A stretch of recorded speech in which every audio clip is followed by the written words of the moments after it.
Welcome Cosmic Comics, Games and Collectibles, your zen of geekism.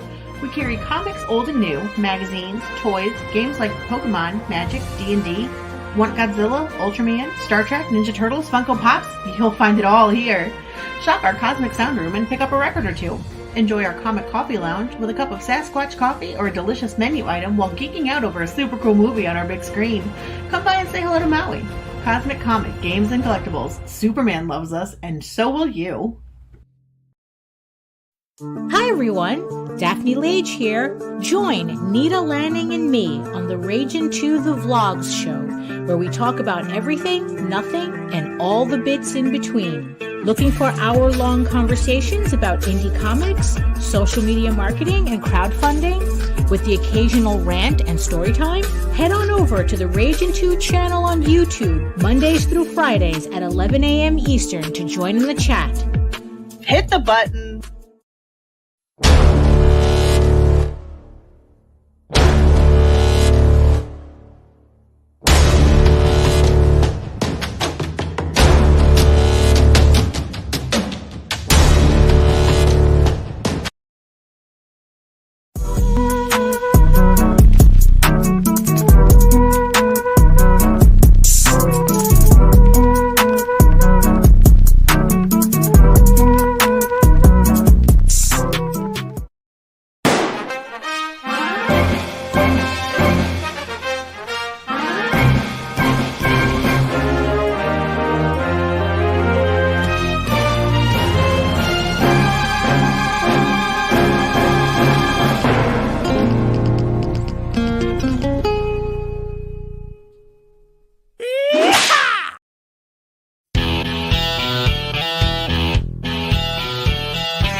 Good evening, everyone. Welcome to Critical Blast Podcast. I'm your guest host tonight, Damascus Mintzmeyer. Our regular host, RJ Carter, is at the Great Mid-America Supervillain Convention, so I'm running a solo interview with Simon Drake, the writer-director of the new film Lost Angel. Say hi to everyone, Simon. Hi, everyone. So, your new movie, how would you describe it exactly? So I would describe it as a slow burn drama with some mystery, supernatural elements. Yeah. I really I enjoyed the movie. I watched it for review. I appreciated the mystery elements to it and the paranormal aspects. So I asked this of all of our guests. Who are you? What do you do? And why do you do it? Okay, interesting. I'll introduce myself as I'm Simon Drake. I live in the UK and in a place called Brighton, down near the sea. And I'd wanted to make films. Let me just. I'm just going to turn the volume down. I'd wanted to make films since I was in my teens and started in getting into short films after going to university. And then I co-directed and produced a zombie film about a decade ago. And that Infected. gave me I've heard about that. Infected, Yes. Darkest Day. Correct, yes. And so we made that over several years. And then that gave me a bit of confidence to tackle a more, I suppose, a more serious film with more sort of dramatic elements as opposed to more of an action zombie film. And yeah, so it sort of developed that way, really. So you're a multi-talented threat, so to speak. You're a writer, director, producer, actor. You wear multiple hats. Yes, some of them weren't planned. I wasn't planning to edit the film. But it was trying to get people on board when you've got limited resources, almost zero resources, almost no money at all for the film. So that was one of those scenarios where I had done some editing, and then it became a necessity to edit the film myself, that kind of thing. And yeah, there's definitely a few times when I didn't really act in the film, but I'm an extra in several times where we didn't have enough people, and then ended up producing the film, doing a lot of the costume design choices, some of the production design, those kind of things, because again, you're trying to get people and you've just got no money, and people can only make certain days, that kind of thing. So yeah, a lot of it is born out of necessity. That's really interesting. Lost Angel, what I loved about it is it was I guess you could say it was a standard murder mystery, but one of the characters is actually a ghost. I like the interplay. Lisa was hunting for her. Well, everyone thought that her sister had killed herself, but she believed she was murdered. So she was hunting for her sister's murderer, and Rich is a ghost, and he's helping her solve the crime. What inspired you to write this particular story? So the film came to me originally a short film, as a short script written by Louise Hume, who's also credited as co-writer on the feature. And it was essentially the first the section in the film where Lisa goes to her night shift in a museum, meets this guy called Rich. They get to know each other, and then it's revealed that he's a ghost. And then that was sort of where the short story ended. And we actually shot it over a decade ago, and it just didn't work out. We had quite a lot of problems. Louise was directing it.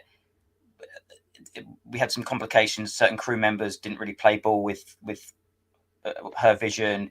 Some of the acting choices, it just didn't come together. So we were both quite disappointed with the outcome of it. And she sort of largely walked away from the project, developed her own writing, novels, and so on and so forth. But I always felt that the project was still interesting. The characters were interesting. The premise was interesting.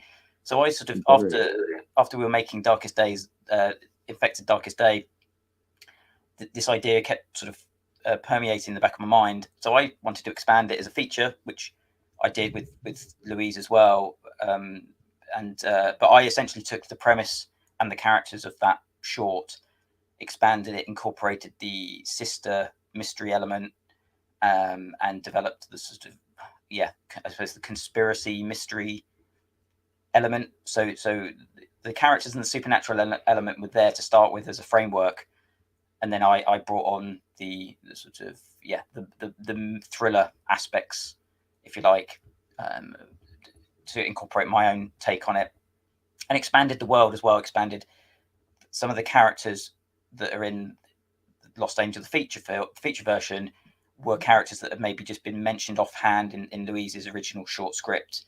There's a vague reference to Louise's to Lisa's ex-boyfriend, and so I sort of incorporated a scene where you see him in a sort of flashback via an old videotape, that kind of thing. So it's sort of expanding elements that were in the world. And I set the film on a fictional island, as opposed to the original short was set in Brighton, where I live. But I felt creating a completely fictional island, so I didn't have to worry about geography. I could use different filming locations without worrying about that doesn't match to where this location is, or right, and isolating Lisa as a character as well. I mean, the I suppose some of the themes of the film, of her being very much isolated, both figuratively and literally, and having her on an island, having her as a bit of a loner, and it felt as if the island worked quite well as a metaphor for that as well. So that's so it's expanding the cinematic feel of the whole piece, really. Oh wow. My two favorite scenes, you mentioned one of them already, was the scene where Lisa finds out that Rich is actually a ghost. I thought that was, up until that point, I didn't realize that there was any paranormal aspects to the film until that point. And I was like, whoa. I was like, this is interesting. I like this. And my other favorite scene is towards the end, where Lisa's having the near-death experience, you may say.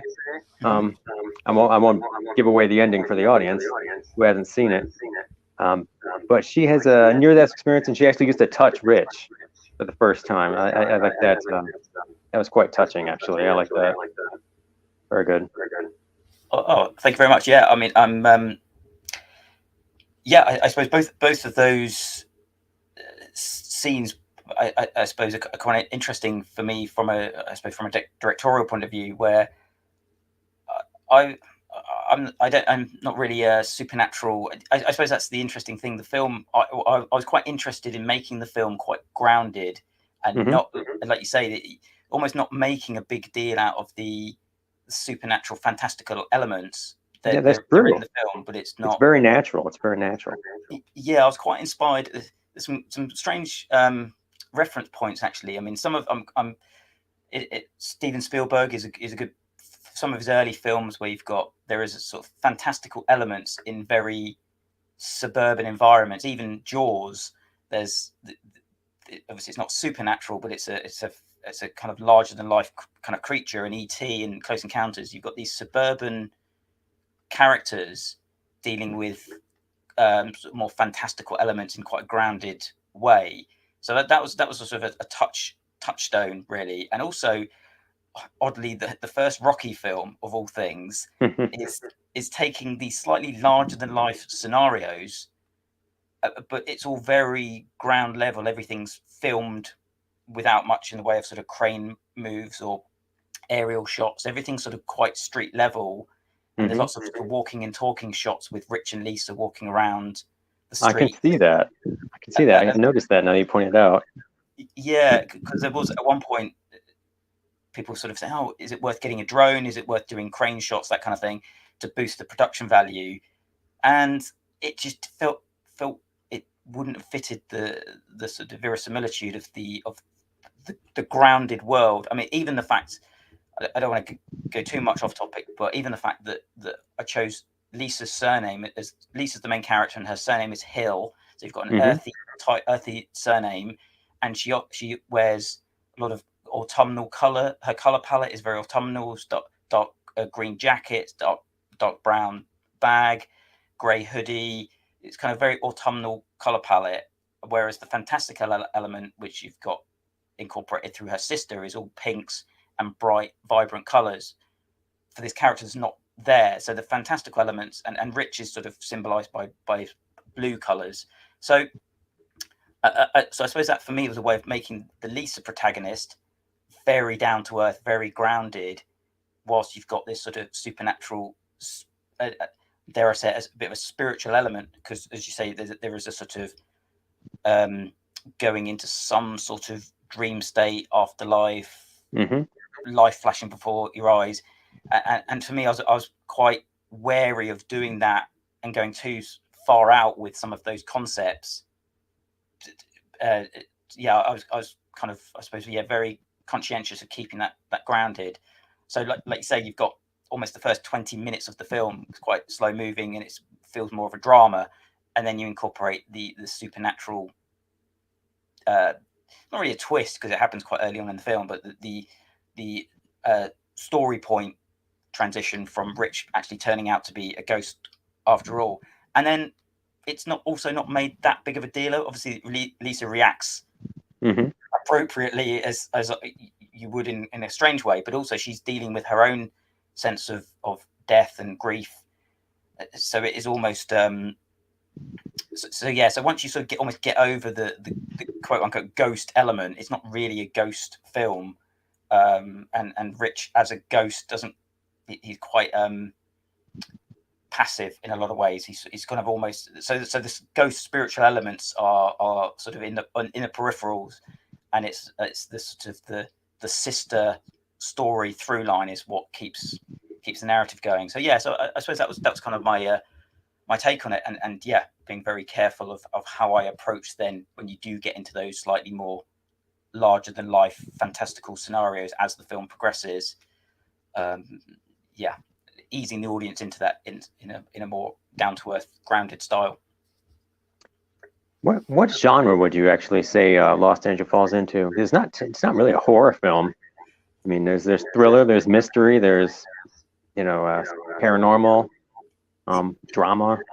Yeah, I suppose I would sort of call it a mystery drama. I suppose I think there has been it has been interesting from I suppose certain expectations for an audience. If it's being there is an element of it's being maybe marketed more as a sort of mystery thriller, which there is elements of that, but I do think it's fair to say that if you're going into it expecting Sicario or The Silence of the Lambs or some nail biting, I think audiences may be a little bit, their expectations may be a little bit low down, because it is a slow moving drama with some mystery elements, but it's fair to say it's not a nail biting, edge of your seat thriller. There is hopefully elements of that because I like those types of movies.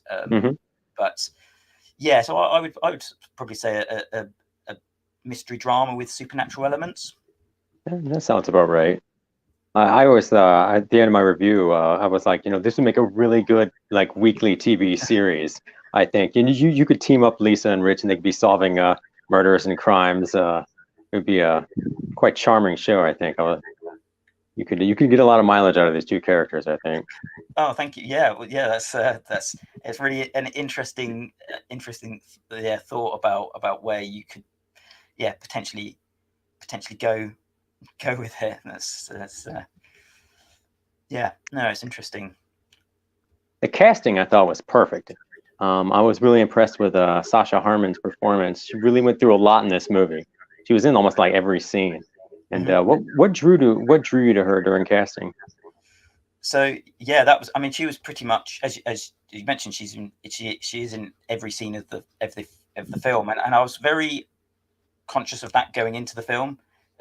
From a producing point of view, thinking, okay, this is obviously challenging because there's nowhere to go, and if it doesn't work out, or if the audiences aren't on board with that character, it doesn't really deviate away from any other subplots or any other side characters, really.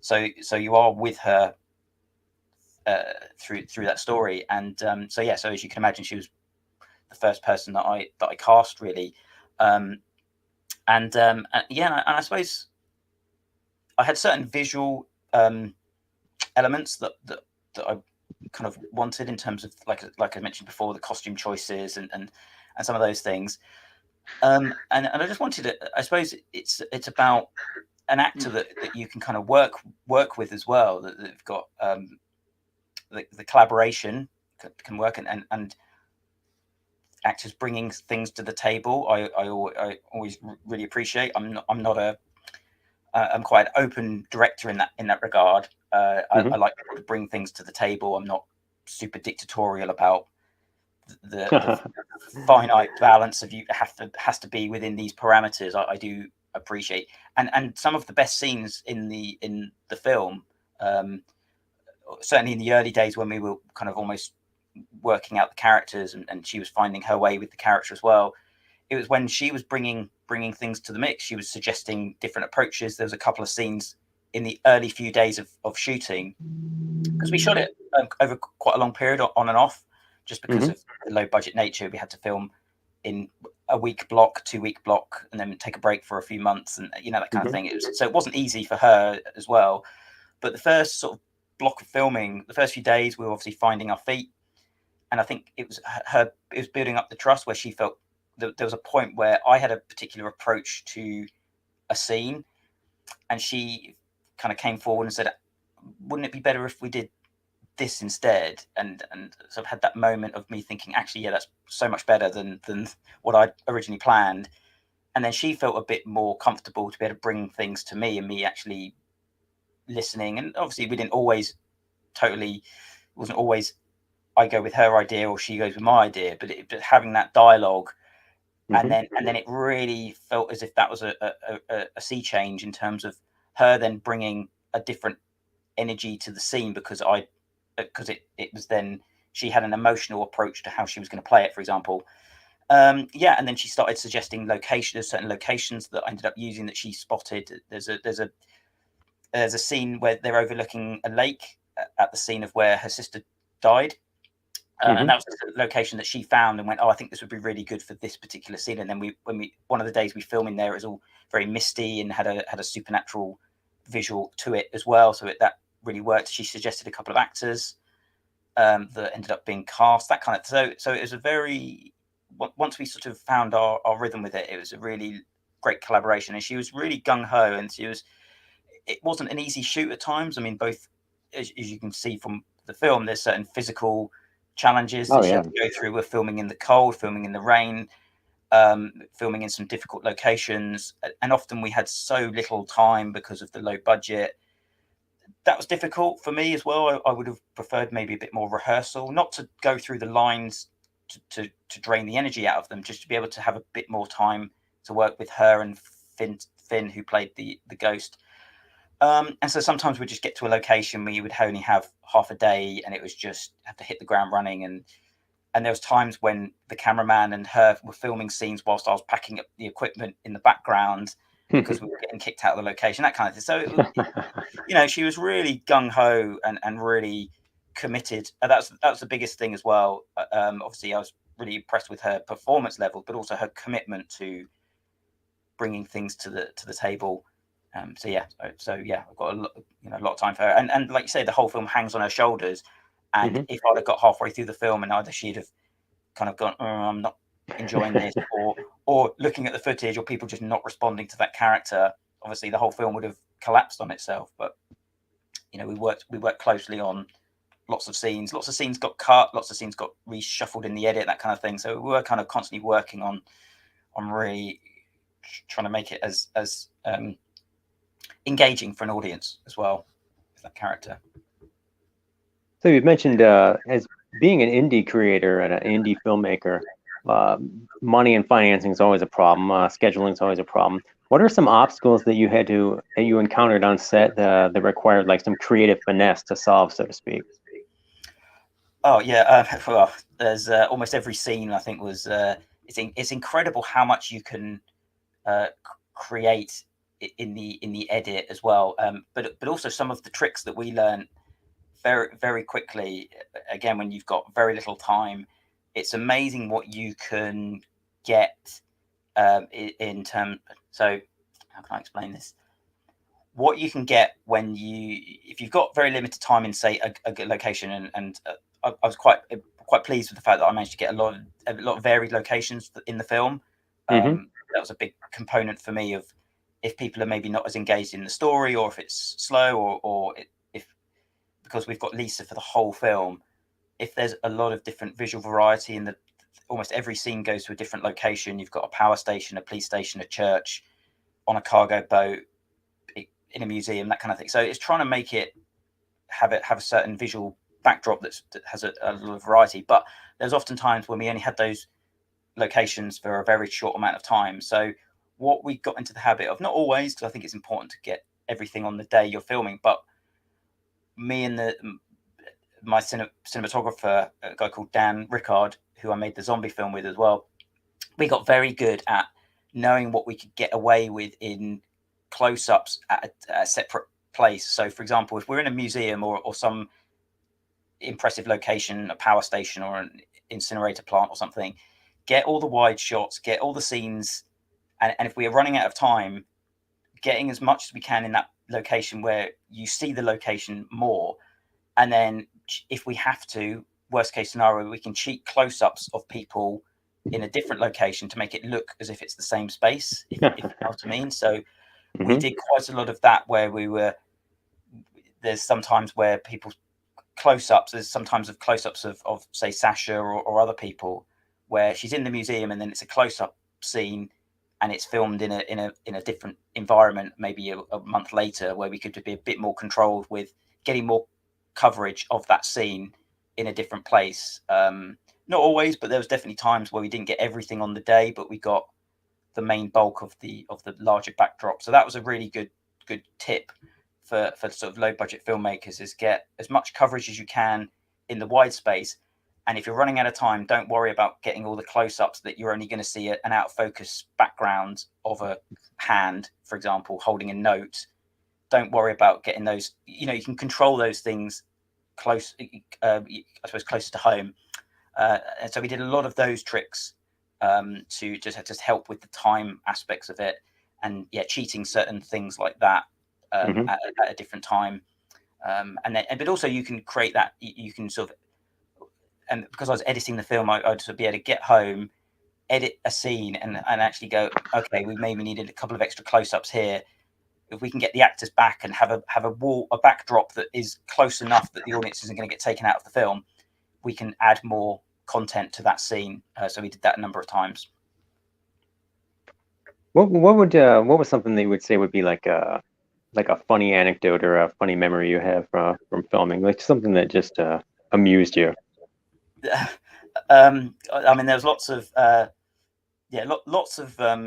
challenges. One of the sort of more bizarre anecdotes was there's one scene towards the end of the filming, and we had one scene which was quite a pivotal scene where you've got Lisa and Rich actually seeing each other at a party. It's technically a flashback, but it's done through, because the film follows a linear structure. I didn't want to have actual flashbacks, so they watch a videotape from 4 years previously as a way of sort of going back in time. And there's a scene where they're at a Christmas party, and just because of location logistics and Finn and Sasha's availability, we had to film them totally different. They weren't even in the same room together.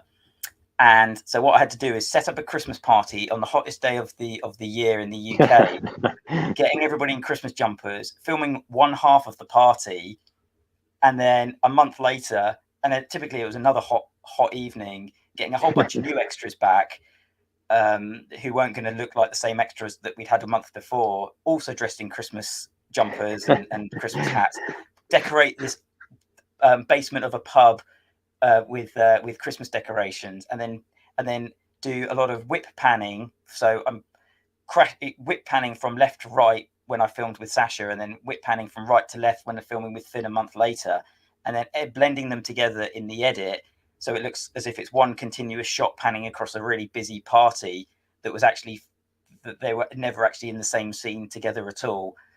So that was one of those bizarre scenarios where I found myself setting up two separate Christmas parties a month apart in the middle of July and June, with my two lead actors who were meant to have this romantic connection, and they weren't even in the same room together. So that's again one of those bizarre scenarios, and just thinking, how have I got here? And it's one of the last things we shot in the film as well. Is I had the whole film in the bag, apart from this camcorder homemade footage. And it ended up being one of the more complicated bits of logistics.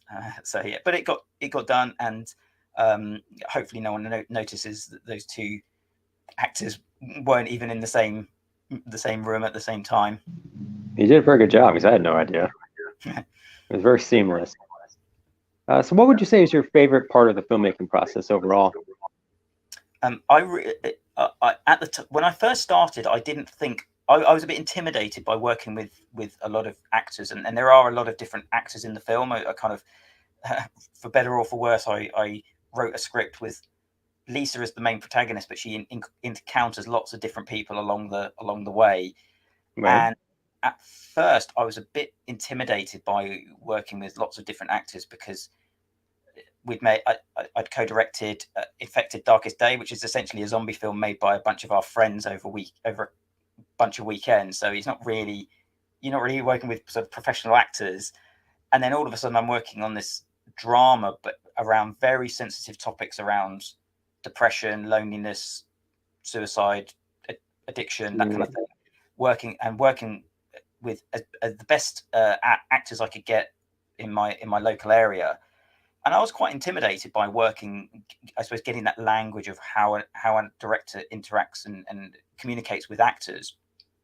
So that was something at first I thought I was going to be really intimidated with. And as I mentioned earlier with Sasha, it took a few days for us to sort of get up to speed. But it ended up actually being an area that I probably got the most enjoyment out of, is actually working with the actors and the other crew as well. My sound guy Rob Davidson and Dan Rickard, the cinematographer, we all work very collaboratively. But the actors, when they bring things to the table and I can sort of go, okay, let's maybe try this a bit more this way or that way, and they can bring things back and we can sort of have that dialogue back and forth and working on those scenes on an emotional level much more. Whereas I think when I first started the film, I think I imagined, not quite as much as this, but I did imagine that actors to be a bit like a light switch where it's okay, act and then stop acting.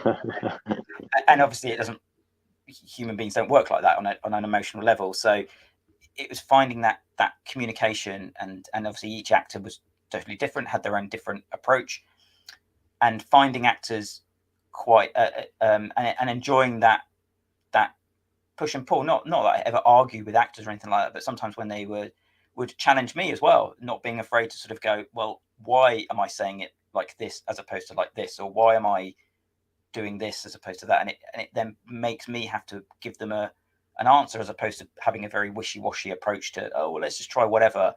That sometimes being confronted with making a decision was quite healthy for me as well. So yeah, I ended up getting a lot from that, and I think that's what helped my work relationship with, say, Sasha playing Lisa and Finn who plays Rich, and obviously a lot of the other actors as well who had to carry on through the filming on and off, or come back for revoicing certain scenes, that kind of thing. It actually created those really good relationships with a lot of those actors who I've sort of then done other projects with later down the track. So yeah, that's something I actually was really enjoyed. What would you say would be your least favorite part of the filmmaking process? Would it be like something like technical, or what? Yeah, I mean, the producing part of it is a bit of a nightmare. It's a bit trying to produce a day of filming felt to me, not that I've been married, but it felt as if it was trying to organize a wedding every day, where you're trying to sort of get a whole bunch of people at a particular place at a particular time, trying to make sure everyone's got food, trying to make sure everybody's knows what they're doing and they're wearing the right clothes, and there's kind of is there parking, is there toilets, and that was really tough when you're trying to direct the film and you're trying to produce the film and you're trying to logistically work all those things through.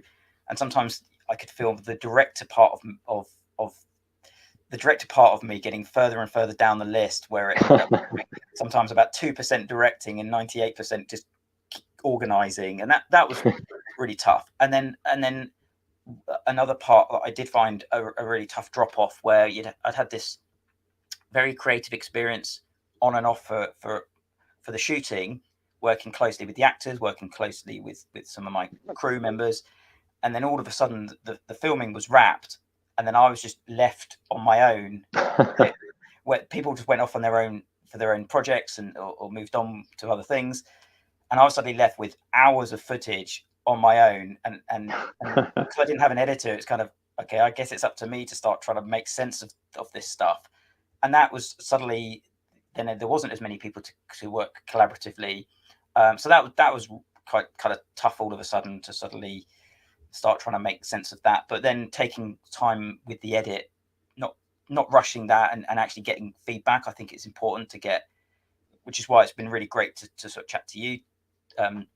In terms of, I do think creators and critics having more of a dialogue, even if someone doesn't always like the film, if they're fair about the feedback, it can only help me. And so I tried to do that as I was editing the film, trying to get a lot of honest feedback, which is tough for the ego.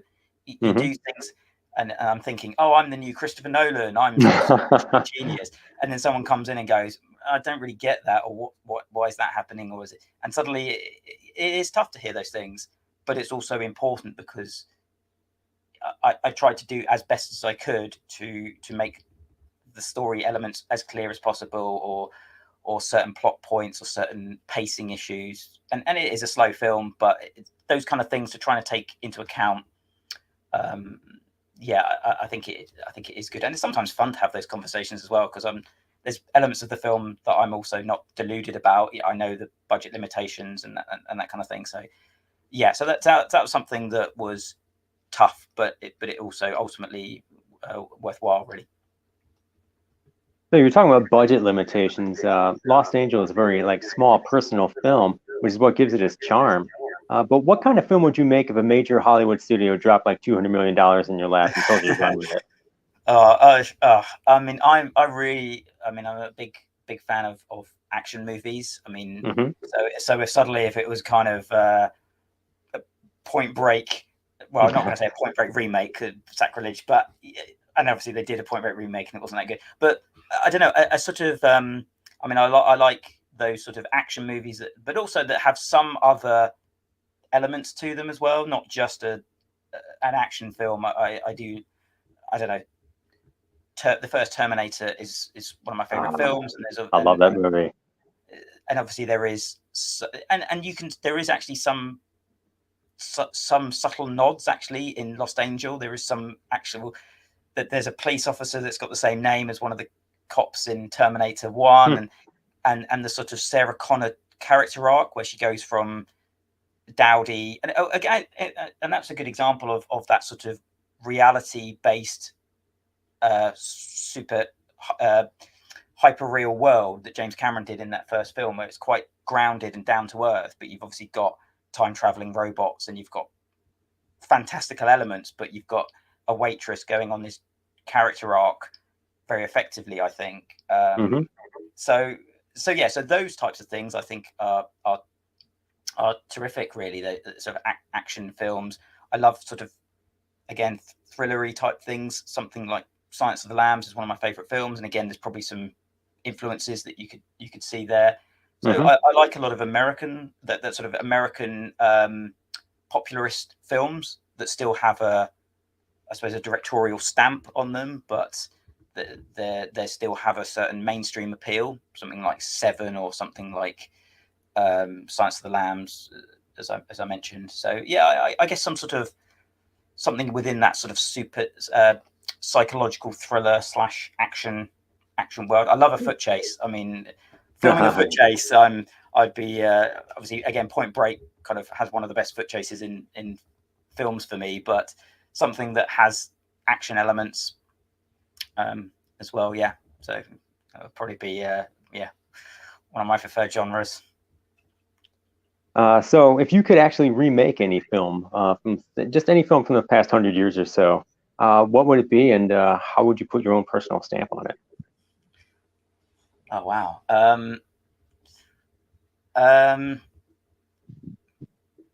There's I suppose there's for me, there's lots of films that sort of nearly work in terms of so I don't know. Fun enough, it's not my favorite film of all time or anything, but for some reason the film Prometheus sprang to mind, because that film is, to me, it doesn't really, the script doesn't really work, and some of the casting doesn't quite work, but there is something in there that kind of has a certain, I suppose that's kind of an interesting, it's a spiritual sci-fi that doesn't, to me, quite commit to either being an Alien prequel or a spiritual sci-fi in its own right. It's sort of something in between. So I think something like that would be, I think, really, really interesting, where you've almost got this sort of religious themes, the ideas of life and creation incorporated into a sort of sci-fi fantasy. And so that for some reason sprung to mind. I'd probably make it a bit more similar to, say, this. There was a Danny Boyle film called Sunshine that came out. I don't know if it was particularly big in America. I know it didn't do brilliantly at the box office, but again, that's a sort of spiritual sci-fi film, and so I suppose I would probably approach it something like that, really. That would probably be be one. A big sort of spiritual sci-fi spectacle would be kind of really interesting to remake something like Prometheus. So what would you pick as your favorite film of all time? So I really Blade Runner, the original Blade Runner film, is way up the list. The production design and the cinematography of that film is, to me, is almost unparalleled. So first Blade Runner, Silence of the Lambs, which I mentioned before,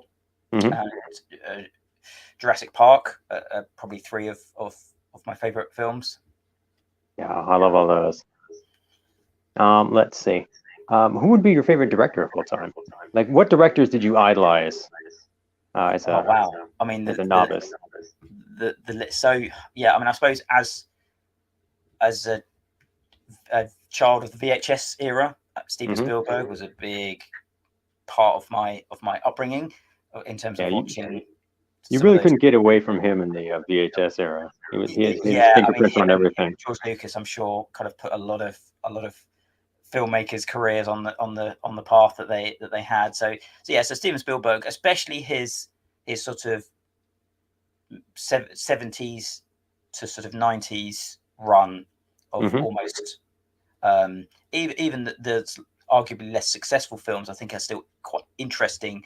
I mean, the film Always, for example, which didn't do brilliant box office that he did, but again, you've got this kind of ghost sort of element to that film, but it's all quite grounded in this film about romantic drama about planes and so stuff like. So even those films, I think there's always some kind of key element to him. So I really like him. But probably the most influential director in terms of how I approached filmmaking was probably Danny Boyle, who directed Slumdog Millionaire and 28 Days Later. Yeah, I mean, Infected Darkest Day, I'll be honest, is pretty much a kind of a homage / rip-off of 28 Days Later. But just the way he wasn't afraid to kind of get down and dirty in terms of the way he shoots things, using a lot of digital technology to be able to be much more creative, much more sort of moving very quickly, and as a low budget filmmaker, using some of those techniques, some of those lighting techniques he does using digital cameras, and the energy and the creativity that he incorporates. He was somebody, I suppose, I'm a big fan of him, and his visual style was very influential on being able to shoot Angel, and not being too fussy because I didn't have any real money, and you're working with as best equipment as I could, but also somebody like Danny Boyle who's not afraid to make a budgeted movie on relatively lower grade digital cameras, for example, and it still has a certain visual style. I think that was quite inspiring to be able to, because I think if I'd have just gone, I want my film to look as if it's The Dark Knight shot on IMAX, and I'm obviously looking at digital photography that I'm filming in Brighton in the UK, I think it would have just been really demoralizing, because obviously a film, as much as I'd love my film to look like Inception, it's not going to do that. Whereas but being able to run around with something looking like Slumdog Millionaire or something, where it's shooting on digital and there's an energy and that felt a bit more attainable. So So who would be your favorite writer or favorite screenwriter of all time? Like what writers and storytellers inspired you? Oh wow! So I like I really the early scripts that James Cameron wrote. I think he was really on point with his structure and his the ideas of setting up and paying off elements in everything from Terminator to Titanic, where he'll set up a phrase or a prop and having a very clear narrative through line. So it's clear storytelling. I'm a big fan of that, and from a writing point of view, I'm not. So yes, I like to. My writing is I'm quite a structure structure person, and I don't like to go too much off tangent, off topic. Really, I like to keep things in a. So I think James Cameron's scripts, Aliens, Terminator, all of those things. I think he's very good at still having those spectacle moments and those character moments, but you're always very clear about where the narrative's going and what people are trying to achieve, and it's quite unfussy in that regard as well. He's very economical. So him as a screenwriter, I really like, and same with George Lucas is often criticized as a screenwriter, but I also think there is a certain logic and a cause and effect to his scripts, even the prequels, which I know get criticized quite a lot from a writing point of view, but there is an A to B to C to D logic to those scripts where characters there is a cause and effect to what is happening, and so again I actually I like that from a structural point of view. So you've mentioned Cameron and George Lucas and Spielberg. Those are all filmmakers with and creators with like vision. They're like visionaries in a certain way. Would you describe yourself as that? Would you describe yourself as a visionary filmmaker in a way? Well, I wouldn't like to presume that. I like. I suppose I was very conscious of trying to make the film as visually interesting as I could. I studied a lot of films that I mentioned, but also this may sound a little bit pretentious, but I did also study quite a lot of fine art paintings and Waterhouse paintings and Turner paintings for the light quality and the visual style. I mean, whether that translates into a film made for no money is debatable. You can see that in Los Angeles because they are Lisa and Rich do work in a museum, so you can actually see the art influence there. Yeah, and there is scenes where Lisa's looking at paintings by Degas with the ballerina on the wall, which reflects that there's hidden documents behind pictures, and they're the same painter, Degas, and Rich talks about, because Rich is Belgian in the film, and he talks about René Magritte,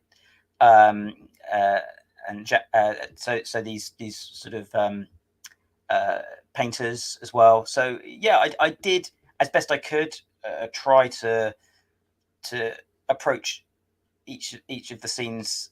I mean, sometimes when you've got a low budget, that you're sometimes just limited to what the weather's doing and what the clouds are doing. But there was definitely times when I reshot certain scenes to try and get a different light quality, or we tried to shoot at certain times of the day to create a certain visual palette. And as I mentioned about the color palette of the film as well, the autumnal look for Lisa, the pink metaphor colors for Melanie, and that kind of. So I did try as best I could, but also the film is quite so trying to make the film as cinematic as possible for such a sort of low key film, and the film is quite dialogue heavy as well, maybe a bit too much at times, but and hopefully some of that dialogue, especially some of the stuff that Louise wrote in the museum where they're talking about famous Belgians, and there's a bit more kind of quirkier dialogue than maybe I would have written at first. So I suppose trying to incorporate those things in terms of the visuals, and trying to create the different backdrops, as I mentioned, when trying to get every scene in the film to have a different backdrop, so it's got a certain different visual style and a certain scene. I try, and again, whether this translates, I don't know, but I tried to incorporate lots of scenes where Lisa's going down as the film progresses. She's going downstairs quite a lot. She's going down. I did notice that.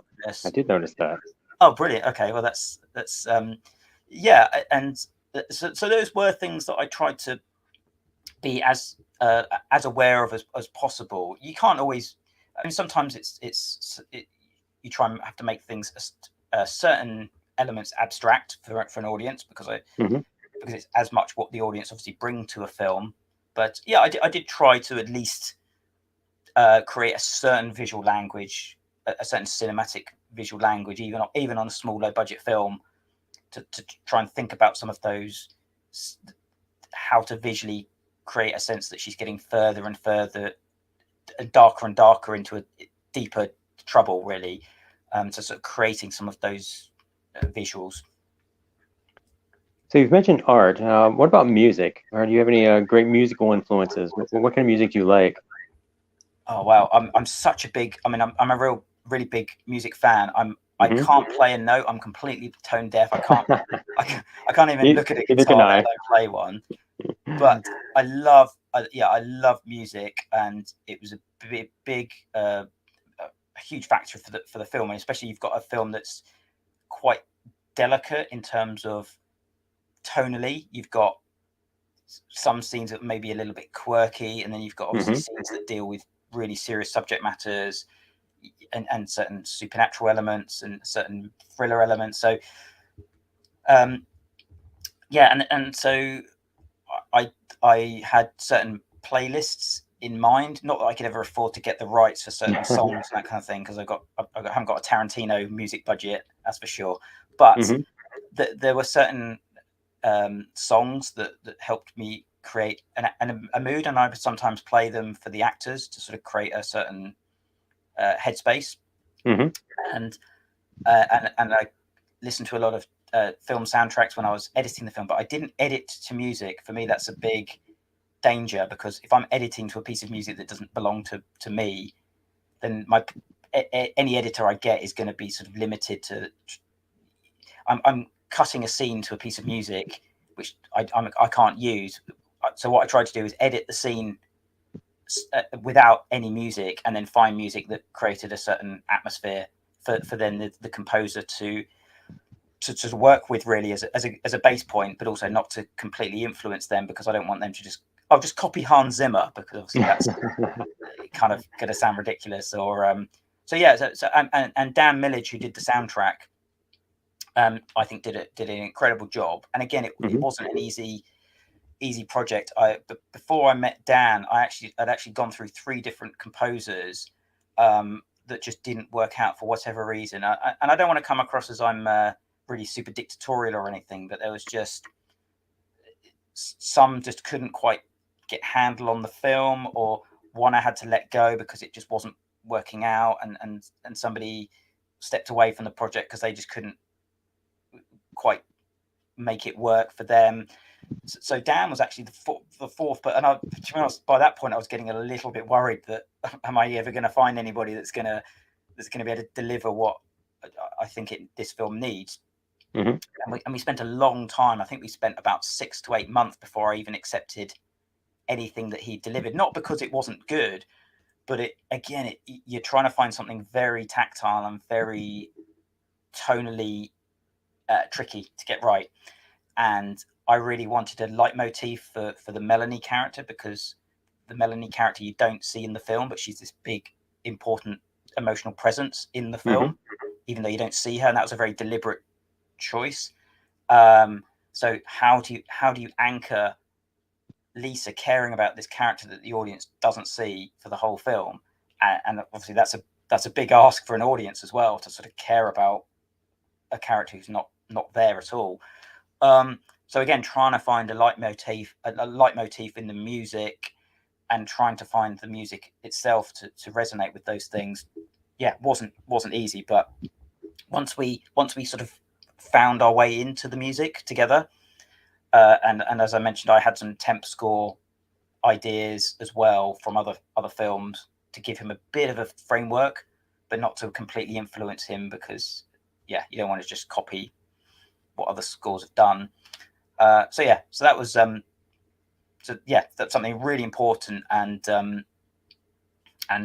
he did a terrific job, and I love pop music, and I wish I could have had more pop music in, say, the party scene. I had to use I got music license for some really great pop songs, but obviously it would have been great to have had actual well-known pop songs at a Christmas party, that kind of thing. So there's some things you just have to compromise, and also be realistic about the expectations of what the film is. I know it's a micro budget film, so for me to go, oh yeah, I'm going to get, I don't know, Wham or the Spice Girls or something, it's kind of, well, that's not going to happen. So it's about accepting that as well, and not getting too hung up on those things. So James Newton Howard, he's a composer, was a big influence on the film, who did the Hunger Games and Snow Falling on Cedars soundtracks, which are really terrific.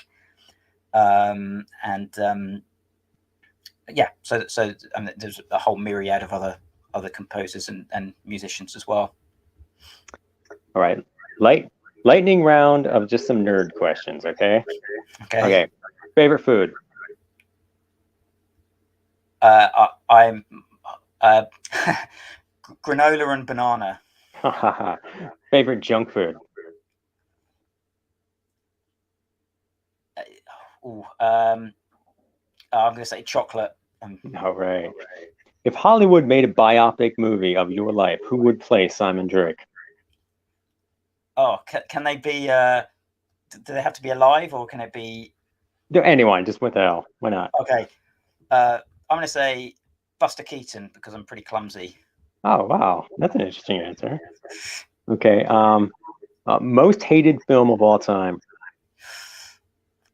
Oh, guys, that's really hard, because I try to be respectful of anyone that makes, to be honest, anyone that makes a film, even if I don't like it, I have to at least respect it. But the film I really didn't get on with was the film Cabin Fever, directed by Eli Roth, the horror film. Right. But hey, I respect the fact that making a film is pretty much the hardest thing I've ever done in my life. So anybody that makes a film, I respect you, but maybe I just don't like that film. Okay, if you woke up tomorrow morning with Superman's powers for 24 hours, what would you do during the day?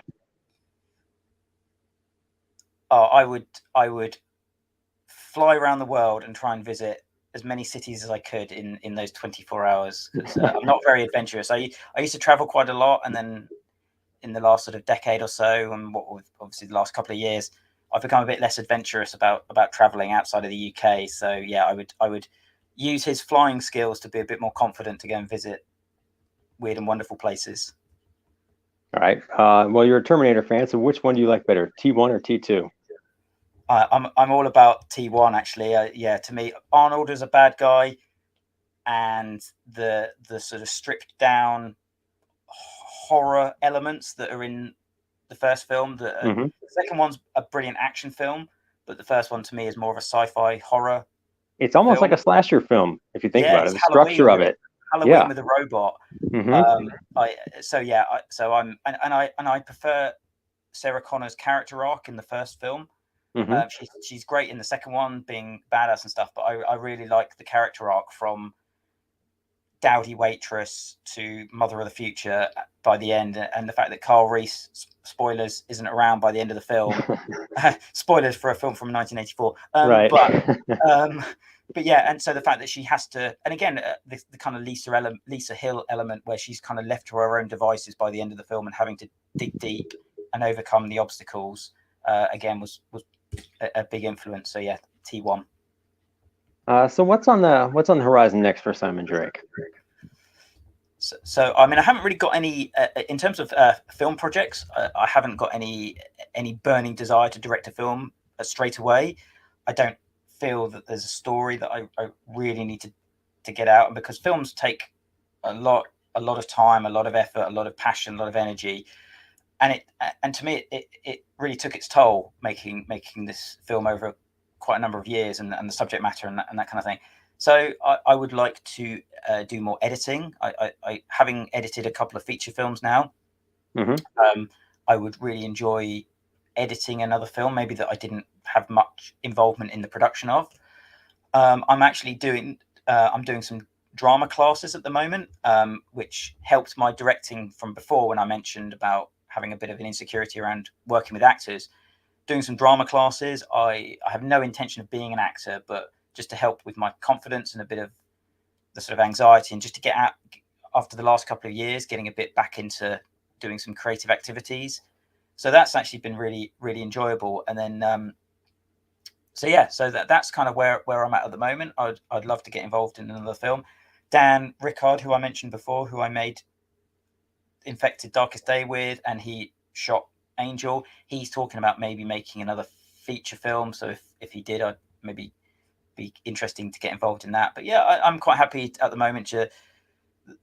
I'm really proud of all the work that people have done on the film, and the fact that it's now gotten out there after quite a few stops and starts as well, in terms of the release after the pandemic and things. So I'm just kind of happy to sort of let that come out and just to see what happens, really. That's I like all that. So I think that's about all the time we have. When you finish your next film, whatever that is, we want you to come back to this show for certain. I want to talk to you again, because this has been really, really fun. Yeah, thank you so much, and I really appreciate your review. You seem to really get the film. You seem to get the pace of it. Yes, I really enjoyed it. That was very good. Spiritual themes, and it's been a real pleasure to talk to you, and thank you for having me on the show. You're welcome. Is there anyone you want to give a shout out to who's listening? I'd just like to give a big shout out and a thank you to all my cast and crew on the film, especially Sasha Harmon, Finton Shevlin, Dan Rickard, and Rob Davidson. They're probably the four main contributors to the film production, and I couldn't have done it without those guys, and it wasn't easy. So yeah, thank you for getting it done. All right. I'll give a shout out to my friend Kimmy Monster. She's probably listening. Okay, remember everyone, Lost Angel I think it's available on video on demand, if I remember correctly. Probably Amazon. You look for it, find it if you like it. It's an excellent film. I highly recommend it. Simon, you've been a great guest, and thank you so much for talking with us today. Thank you for having me. All the best. Okay.